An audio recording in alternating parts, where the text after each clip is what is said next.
All right, friends. I see Heidi over there. How's the hair going, Heidi? Good? It's grew back a lot. She was part of St. Baldrick's last week, and so went hairless for a couple hours before it started going back, right? Yeah, is this a spiritual thing you're going through right now? Amazing. I bet I'm sure it is. Yeah? It is? Well, it's good to see you. What's that? Cool, cool. You know, I was looking around here, friends, and New Way, we always like to say we're a little bit different church, and you all just proved it because most of you are sitting at the front of the church. I mean, usually churches like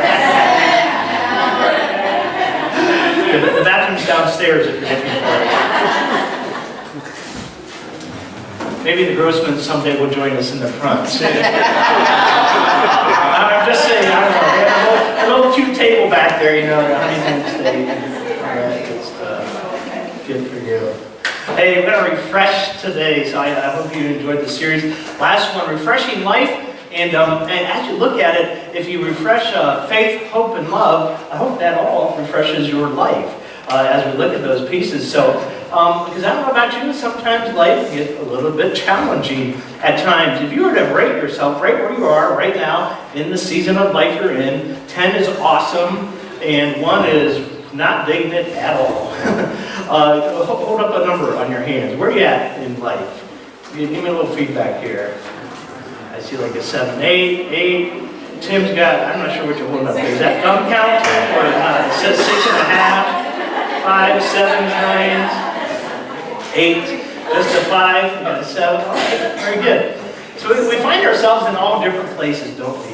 And you know how life is. One day we can be at a 10 and just digging it, and then the next day we're right at a 1. And so just to kind of keep refreshing life, kind of reminding ourselves how we can live a balanced life. To me, that's one of the things that's kind of hit me recently, just really in my mind a lot about living a balanced life. There's so many things out there we can do now, but how can we remain balanced and truly enjoy life? So as I was going through this topic in my head, I thought, well, the quality of life, kind of come to mind as like, so where in America, obviously Canton, Ohio is number 1 on quality of life. Okay, do you hear my joke there? Or does it stink as much as the air outside? Did you smell that, people? Good grief. I thought Mark had got in front of me, but that wasn't him. This morning, it was like 10 times worse. You could like taste it, it was so bad. It was nasty. We'll pay for that.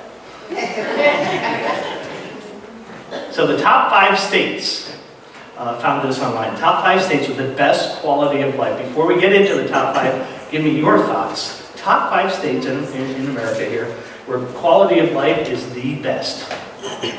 California, not on the top 5. Yeah, right, it's on the bottom. North Carolina, not on the top 5. Not on the top 5. South Dakota. No, yes. Who said South Dakota? Were you here this morning? No. Okay, all right, very good. That one is on the top 5. Iowa. Let's give Iowa a try. Nope, not in the top 5. Wyoming. Idaho, no, and no on Wyoming. Michigan. There's the back door, young lady. Michigan. No, not the top 5. Maine. All right. Number 5. Give it to us, Chucky. South Dakota.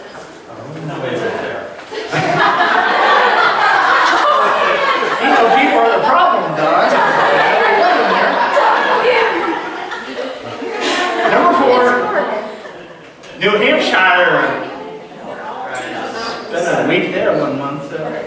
Number 3, Wisconsin. All right, good? You digging that? All right. Number 2, Minnesota. Yeah.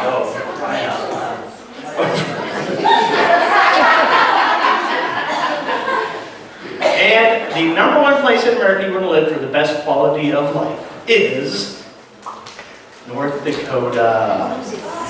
So North and South both made the top 5, didn't they? So I know you're wondering, where in fact does Ohio fall? You want to take a guess before I show you? 35. 35. 17. 17. But nobody's saying 6. There's top 5 6. The number for Ohio is number 40. We're not at the bottom.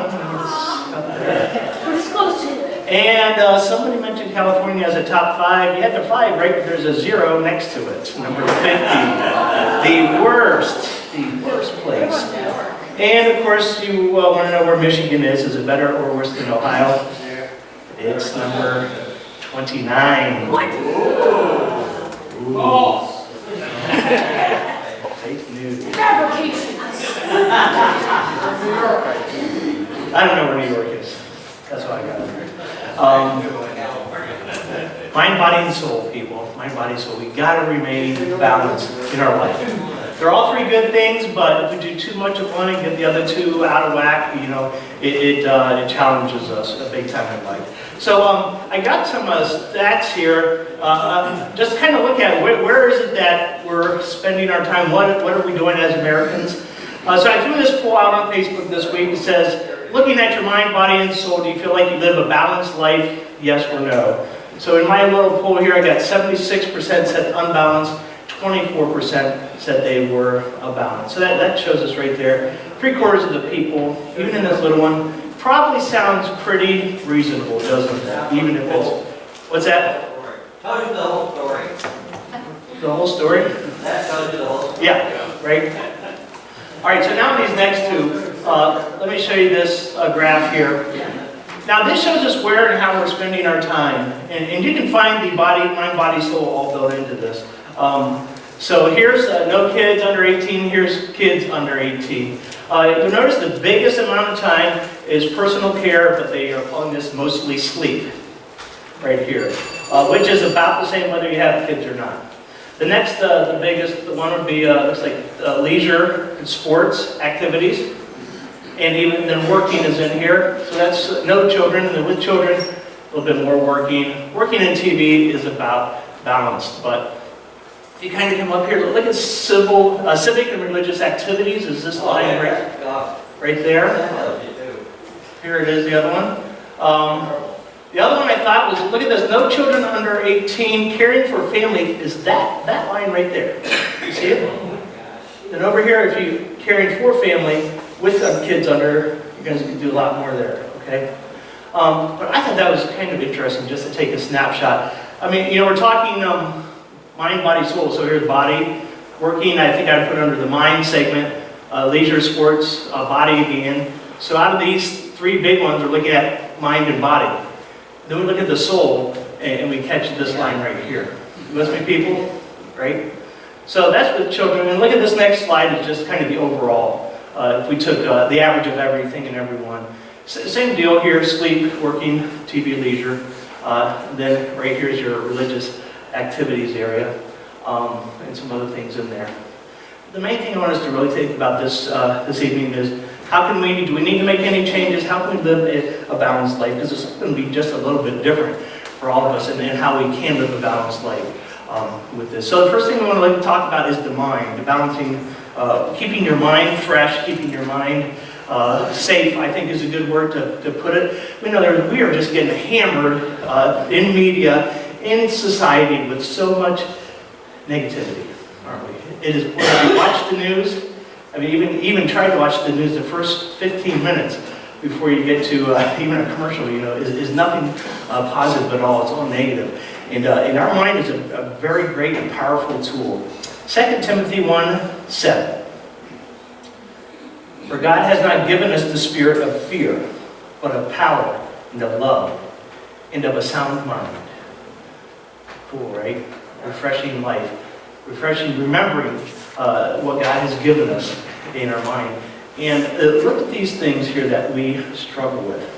And I think, especially in our community, friends, we know that mental health has really been brought forward, right? So here's what's hitting our mental health, right? And so we have to be able to understand and realize that's happening, and then change our thinking. We do. I was driving home from Dayton last weekend, and a 3-hour-ish drive, right? And as soon as I started, I began thinking of a conversation I had to have that wasn't going to be too pleasant. I started getting worked up in my mind. I started going through everything that they were going to say and how I was going to say it and back and forth. You know how you go through all that? And here I was at the beginning of a 3-hour drive. Oh, forget this, you know? And I was like, nope, I can't do this to myself. No, just check it off, hang it up, let God take care of it. That conversation is going to happen whether I think about it for 3 hours or not, right? So I got to take care of it. The other thing, and I'm going to, do what you need to do to take care of your mind. There's a time, 14 years ago, I was just not feeling myself. And I was like, what's going on? So much so, and it was in my head, so much so I went to the doctor. I was like, Doc, what's going on here? I feel foggy. I feel, always a little bit lightheaded. What's going on? He's like, well, tell me about life. What is going on? And I said, oh, I'm excited. I got a new job. We have a baby that's, due any day now. And we just moved into a new house. He's like, okay. So there's 3 major stressors you're dealing with at the same time. Oh, and I wouldn't even think of it that way, right? And that's what we do to ourselves. We're like, oh, I can handle it. I can handle it. It took me well over a year, several years, to get wound down from that. But we got to take care of our mental health, don't we? Some things to think about. Philippians 4:8 gives us great advice here. I love this. Finally, brothers and sisters, whatever is true, whatever is noble, whatever is right, whatever is pure, whatever is lovely, whatever is admirable, if anything is excellent and praiseworthy, think about that. Turn off the news, right? Basically, you're not going to get it. I know a lot of our high school kids, they went social media free for the last 2 months. Has that been a release, refreshing for you? Yeah, because they're not being hammered with it. First thing is our mind. Next is your body. Your body, mind, body, soul, right? So taking care of our mind, taking care of our body. What is it that you're doing to take care of your body, of this awesome, precious gift that God has given us? I mean, look around how God has made each and every one of us just unique in the way we look in our bodies. I've been sharing with you since just after Christmas. I started working out and going to the gym, and Riley's been following me, and he would just kind of sit in the lobby and watch Netflix or play games or something while I was working out. And then last week he said, hey, Dad, can I work out with you? Sure. If you can keep up, chum. Trash talk. No, but I was excited. I was like, yeah, let's look into it. So he could. So he worked out with me the last 3 days in a row. And he's biking and lifting weights, and so he's into it. And I told him, I said, Riley, once you start working out, your body releases this thing, and they told me this morning it's called endorphins. Does that sound familiar, people? And you just feel good. It feels good. And then, but those will eventually wear off, or if you're not eating correctly, they kind of disappear. And so that's been real fun, and taking care of your body, whatever you can do. 1 Corinthians 6:19 and 20. Do you know that your bodies are temples of the Holy Spirit, who is in you, whom you have received from God? You are not your own, you were bought at a price, therefore honor God with your bodies. What is it that you're doing? We know in that balance, if we don't take care of our bodies, things can fail quickly with that. So I'm leading a group of kids at school after Wednesday. It's just a nice get-together, kids, and we had a yoga sampler on Wednesday. I've not done yoga before. Has anyone? Yoga people? Terry, you want to come up here? Up here. Come on up, Amber. You're going to help me out. Plus, you're here this morning, so you don't have to. All right. Very good. But the cool thing about, so it was just hey, show us some things that we did with this group of kids, just a few minutes. And she said, well, we can teach you balance. And that the thing about yoga was all about your core, which I thought, man, that's a neat thing. Like I said, I haven't done it, but here, if you want to try this, go ahead and stand up. I'm going to teach you something that she showed us. Come on, stand up. Stand up. You got to try this. If you fall down, it's all Amber's fault, right? So the first one, what is this pose called? Oh, tree. It's called a tree pose, right? So you take whatever leg you can stand on, stand on. And then take the other one, you're going to put it right below your knee. Oh, yeah. And then if you want to do that, you can do that. I'll try to do it with your own clothes. Now, hold on. All right. This is the guy sitting down. Yeah, thank you. the tree pose. Yeah, close your eyes now. I'm not, but close your eyes. That's hard, isn't it? And then the other one, they said, all right, grab your foot and pull it above your knee. Not right on your knee, but you gotta go above your knee. Right there, stick that. Oh. I got it. I'm good. I got it. I'm good. I got it. Oh, go ahead and sit down. Hey, that was a workout there, wasn't it? Maybe do a half hour. Yeah. But but I thought, that's neat. If that's something you're interested in, go for it. But to hear that the core and your balance and taking care of that core is central to that. I mean, that's exactly what we're talking about here. Mind, body, and soul. And then it brings us to our soul, doesn't it? How are we taking care of our soul?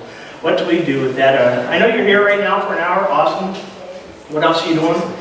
Just like taking care of our bodies, we can't do it 1 hour a week. What other stuff are you doing for it? Are you digging into the Bible, praying, getting out and helping other people? What is it we can do? Because there is a battle for your soul. Whether you hear much about it or not about it, there is. And the devil wants it, God wants it more, I'll just tell you that. Right? But we get to help in that choice, right? With the way we live our lives and what we do. 1 Peter 3. Whoever desires to love life and see good days, let him keep his tongue from evil and his lips from speaking deceit. Let him turn away from evil and do good. Let him seek peace and pursue it.